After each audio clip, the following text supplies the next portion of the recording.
ಮಾರಕಾಸ್ತ್ರಗಳಿಂದ ಕೊಚ್ಚಿ rowdy ಶೀಟರ್ನನ್ನ ಆತನ ತಾಯಿಯ ಕಣ್ಣೆದುರೇ ದುಷ್ಕರ್ಮಿಗಳು ಬರ್ಬರವಾಗಿ ಹತ್ಯೆ ಮಾಡಿರುವ ಘಟನೆ ಬೆಂಗಳೂರು ನಗರದ ಉತ್ತರ ಭಾಗದಲ್ಲಿ ನಡೆದಿದೆ.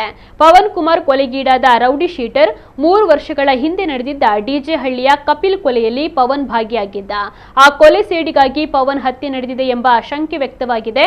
3 ಬೈಕ್ಗಳಲ್ಲಿ ಹೆಲ್ಮೆಟ್ ಅನ್ನು ಧರಿಸಿಕೊಂಡು ಬಂದಿದ್ದ 6 ಮಂದಿ ದುಷ್ಕರ್ಮಿಗಳು ಪವನ್ ಕುಮಾರ್ನ ಮನೆ ಬಳಿ ದಾಳಿಯನ್ನು ನಡೆಸಿದ್ದಾರೆ.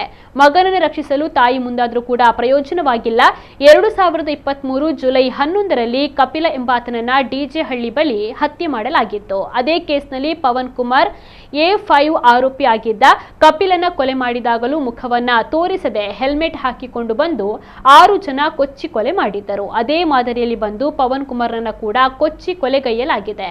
ಇನ್ನು ಕಪಿಲ್ನ ತಮ್ಮ ಪ್ರೇಮ್ ಸೇರಿದಂತೆ ಹಲವರ ಮೇಲೆ ಅನುಮಾನವಿದ್ದು ಪ್ರೇಮ್ ಫಾಲೋ ಮಾಡ್ತಿದ್ದಾನೆ ಎಂದು ತಾಯಿ ಬಳಿ ಪವನ್ ಹೇಳಿಕೊಂಡಿದ್ದ ಎನ್ನಲಾಗಿದೆ.